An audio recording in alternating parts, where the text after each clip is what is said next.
खूप इच्छा असते, मात्र कुठून सुरुवात करू कळत नाही. पुस्तकांच्या दुकानांमध्ये गेल्यानंतर किंवा बुक फेअर्समध्ये गेल्यानंतर भरमसाठ पुस्तकं समोर पाहून कन्फ्यूज होतो आणि नेमकं कोणतं पुस्तक विकत घ्यावं हे कळत नाही. असं जर तुमच्यासोबत होत असेल तर हा व्हिडिओ तुमच्यासाठी आहे. Hi and hello, welcome to readers dice. आजच्या व्हिडिओमध्ये आपण बिगिनर्ससाठीची पुस्तकं बघणार आहोत. त्याआधी रीडर्स डायसला सबस्क्राईब करा आणि इंस्टाग्रामवर रीडर्स_डायसला फॉलो करा. तसेच अशा पुस्तकांशी रिगार्डिंग छान छान व्हिडिओज जर तुम्हाला हवे असतील तर बेल आयकॉन दाबायला विसरू नका.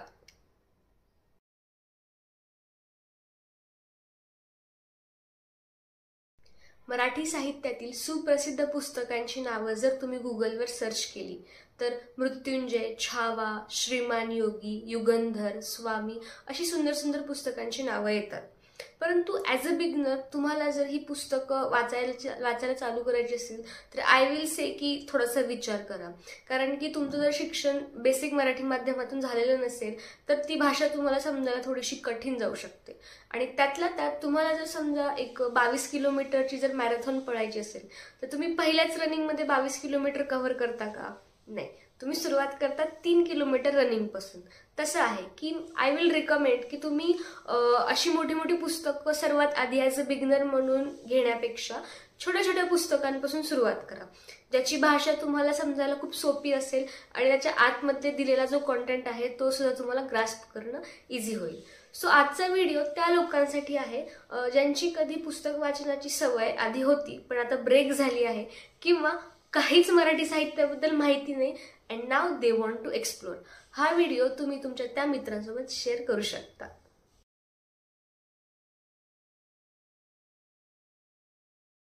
ॲज अ बिगनर मी तुम्हाला एक 2-3 टिप्स देईन. त्यातली सर्वात पहिली जी मी आधी पण बोलले की छोट्याशा पुस्तकापासून सुरुवात करा. लगेच एकदम असे 300-400 पानाच्या कादंबऱ्या उचलू नका. दुसरी गोष्ट म्हणजे असं की जेव्हा तुम्ही बुकशॉपमध्ये वगैरे जाता किंवा बुक फेअरमध्ये जातात तर तिथे गेल्यानंतर तुम्हाला जी डोळ्यासमोर दिसतात पुस्तकं, त्याच्या व्यतिरिक्त सुद्धा स्वतःच्या काही आवडीनिवडी तुम्ही एक्सप्लोर करू शकता. मग त्याच्यामध्ये पुस्तकांचे वेगवेगळे जॉनराज येतात, जसं की पक्षी निरीक्षण आहे, व्यक्तिचित्रण असतं, आत्मचरित्रपर कादंबऱ्या असतात. म्हणजे फक्त कथासंग्रह, कविता संग्रह आणि कादंबऱ्या एवढंच मराठी साहित्य विश्व नाहीये. तुम्ही तुमच्या इंटरेस्ट रिगार्डिंग असे हे जे जॉनराज आहेत ते एक्सप्लोर करू शकता. मग कोणाला आध्यात्मिक वाचायला आवडेल, कोणाला पर्यावरण रिगार्डिंग गोष्टी वाचायला आवडतील, किंवा तुम्हाला जर राजकीय घडामोडींमध्ये इंटरेस्ट असेल तर तशी पण पुस्तकं तुम्ही वाचू शकता. सो पहिलं टास्क तुमचं हे असेल की तुमच्या आवडीची पुस्तकं आधी शोधणं आणि त्यानंतर मराठी भाषा जी तुम्हाला समजेल आणि तुम्हाला उमजायला पण थोडी सोपी असेल अशी पुस्तकं निवडा. ओके. आणि या पुस्तकांच्या व्यतिरिक्त मी आता तुम्हाला थोडंसं तुमचं काम सोपं करू शकते. माझ्याकडे काही पुस्तकं आहेत ते मी तुम्हाला रिकमेंड करेन. ती सगळी पुस्तकं तुम्ही वाचावीच असं काही नाही, पण आय एम शुअर की त्यातलं एक तरी पुस्तक तुमच्या कामाला येईल आणि that book might be the reason की तुम्हाला पुस्तक वाचायची आवड डेव्हलप होईल. ओके.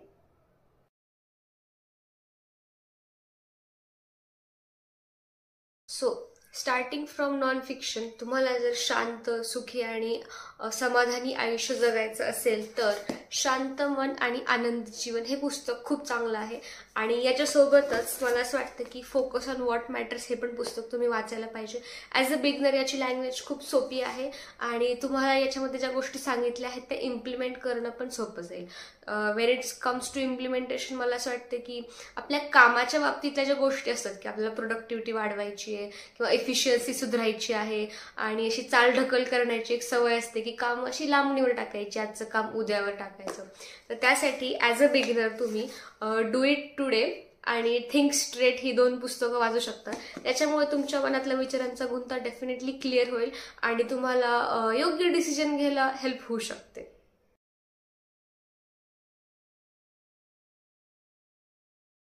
त्यानंतर फील गुड देणाऱ्या विनोदी कथा तुम्हाला वाचायच्या असतील ज्याच्यामुळे मनावरचा ताण कमी होऊ शकतो तर द.मा. मिरासदार यांची पुस्तकं तुम्ही वाचा. त्यांचे पण मोस्टली कथासंग्रहच आहेत. त्यापैकी माझ्याकडे हे आहे माझ्या बापाची पेंड आणि भूताचा जन्म. तर याच्यामध्ये पण स्टोरीज आहेत, फनी स्टोरीज आहेत. वाचताना तुमचं मनोरंजन होईल आणि त्यातल्या त्यात तुम्हाला असं फॅन्टसी बेस्ड रिगार्डिंग काही असं विक्षिप्त कथा जे विनोदीच असतात बेसिकली बट सरकॅस्टिकली असतात थोड्याशा.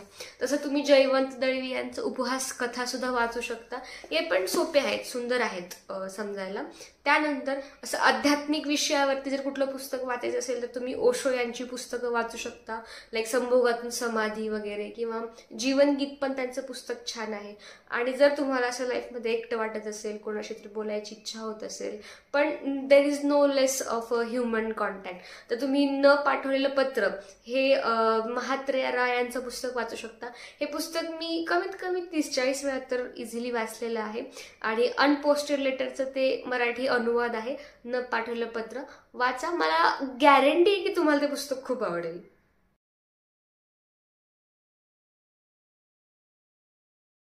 गावाकडच्या दैनंदिन जीवनाची झलक तुम्हाला बनगरवाडी या कादंबरीमध्ये मिळेल. व्यंकटेश माडगुळकरांची ही कादंबरी आहे आणि मराठीतली खूप फेमस कादंबरी आहे. हे वाचताना तुम्हाला गावाकडच्या गोष्टींची डेफिनेटली आठवण येईल, नॉस्टॅल्जिया फील होईल. त्यातल्या त्यात माझ्या एका मित्राने मला सांगितलेलं की हे पुस्तक वाचताना, बनगरवाडी हे पुस्तक वाचताना, हॅरी पॉटरची मूवी बघताना जेव्हा आपण त्या मूवीचा भाग नसतो बट स्टील आपल्याला आपल्या डोळ्यांनी सगळं दिसत असतं, तर तशा काइंड ऑफ फील येतो. यातला जो मास्तर असतो, त्याचा स्ट्रगल, त्याला भेटणारी लोक, हे सगळं तुम्ही तुमच्या डोळ्याने पाहत असता आणि तुम्ही त्या स्टोरीमध्ये तिथे प्रेझेंट असता, पण कोणाला माहित पण नसतं की तुम्ही प्रेझेंट आहे. It's like that. तर ही लेखनशैली खूप खूप सुंदर आहे, ओघवती भाषा आहे व्यंकटेश माडगुळकरांची. हे पुस्तक पण तुम्ही वाचून बघा.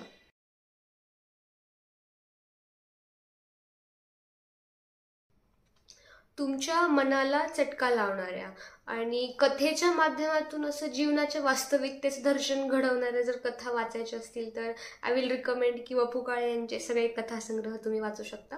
त्यांच्या कथांमध्ये मध्यमवर्गीय लोक असतात जे साधी साधी अशी गव्हर्नमेंटची कुठली तरी नोकरी करत असतात आणि त्यांच्या आयुष्यातले असे बेसिक प्रॉब्लेम्स असतात ज्याच्या आजूबाजूलाच त्यांचं आयुष्य असं घुटमळत असतं. तर त्यामध्ये आय विल रिकमेंड की तुम्ही बाई बायको कॅलेंडर हे वाचू शकता, नवरा म्हणावा आपला, त्यानंतर रंगमनाचे, आणि घर हरवलेली माणसं तर खूपच सुंदर आहेत, त्याच्यावरती एक आपला व्हिडिओ येणार आहे, तर तुम्ही हे पण पुस्तकं वाचू शकता. वपू काळे यांच्या 2 कादंबऱ्या पण आहेत, पार्टनर आणि ही वाट एकटीची. या दोन्ही थोड्याशा सिरियस कादंबऱ्या आहेत की म्हणजे त्यात ते पुस्तक संपवल्यानंतर तुम्हाला असं वाटेल की रडायची इच्छा पण आहे पण डोळ्यातून पाणी नाही येते, एवढ्या सिरियस कादंबऱ्या आहेत. So it's up to you की तुम्हाला वाचायचं असेल तर you can go for it, but still सुरुवात करायची असेल तर असे कथासंग्रह बेस्ट आहेत.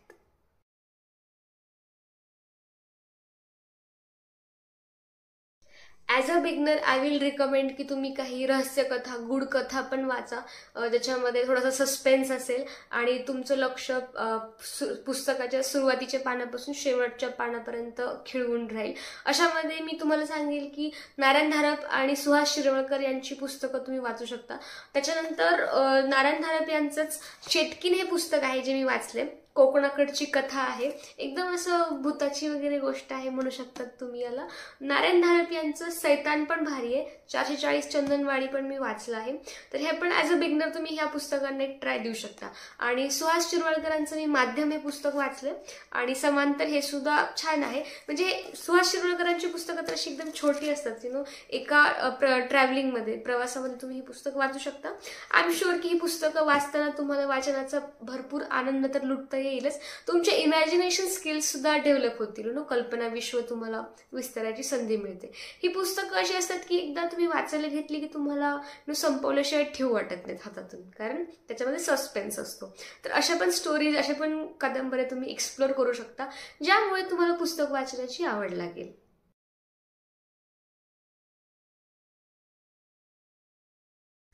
ॲज अ बिगनर तुम्हाला जर कादंबरीच वाचायची असेल तर मी तुम्हाला सांगेल की सुधा मूर्ती यांची महाश्वेता ही कादंबरी तुम्ही वाचू शकता. कोड फुटलेल्या मुलीची कथा आहे ही.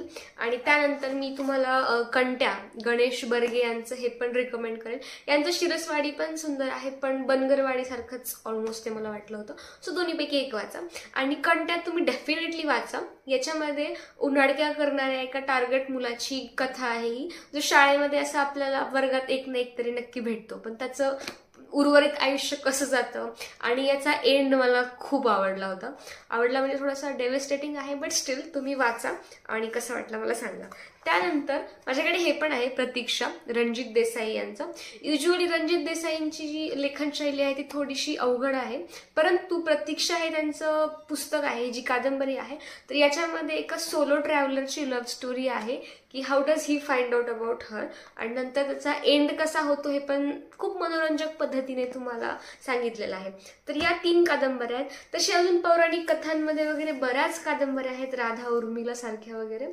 पण स्टील तुम्हाला जर ॲज अ बिगिनर म्हणून त्या वाचाव्याशा वाटत असतील तर बुकशॉपमध्ये जा, काही पानं चाळा आणि मग ठरवा. या सगळ्या कॅटेगरीच्या व्यतिरिक्त पण मराठी साहित्यामध्ये खूप साऱ्या कॅटेगरीज आहेत, ज्याच्यामध्ये आपण म्हणू शकतो की प्रवास वर्णनं असतात, आत्मचरित्रपर आणि चरित्रपर पण कादंबऱ्या असतात, आध्यात्मिक विश्व पण असतं, आणि अशा बऱ्याच साऱ्या कॅटेगरीज आहेत ज्या तुम्हाला बुकशॉपमध्ये गेल्याशिवाय कळणार नाहीत. सो तुमच्याकडे जर प्रॉपर वेळ असेल तर तुम्ही बुकशॉपमध्ये जाऊन स्वतः सर्च करू शकता, and then you can find out by your own की तुम्हाला कुठल्या प्रकारची पुस्तकं वाचायला आवडतात. एकदा का तुम्हाला पुस्तक वाचायची आवड निर्माण झाली तर तुम्हाला या माझ्यासारख्या कोणाची गरज पण नाही पडणार सांगण्यासाठी की यार हे पुस्तक वाच, ते पुस्तक वाच. उद्देश एवढाच आहे की वाचा पुस्तकं. ओके, सो हा होता आपला व्हिडिओ, ज्याच्यामध्ये आपण बुक्स फॉर बिगिनर्स आपण डिस्कस केले. यातली कुठली पुस्तकं तुम्ही वाचली आहेत मला सांगा, आणि यातल्या कुठल्या पुस्तकाचा असा स्पेशल रिव्ह्यू व्हिडिओ जर तुम्हाला हवा असेल तर कमेंट करा. रीडर्स डायरीचं सबस्क्राईब तुम्ही केलं असेलच असं मी एक्सपेक्ट करते, आणि या पुस्तकांचे शॉर्ट व्हिडिओज तुम्हाला हवे असतील तर तुम्ही इंस्टाग्रामवर readers_diaries ला फॉलो करू शकता. अँड थँक्यू सो मच हा व्हिडिओ शेवटपर्यंत पाहिल्याबद्दल. लाईक करा, तुमच्या मित्रांसोबत शेअर करा, आणि अजून एकदा धन्यवाद. भेटूया पुढच्या व्हिडिओमध्ये. Bye bye.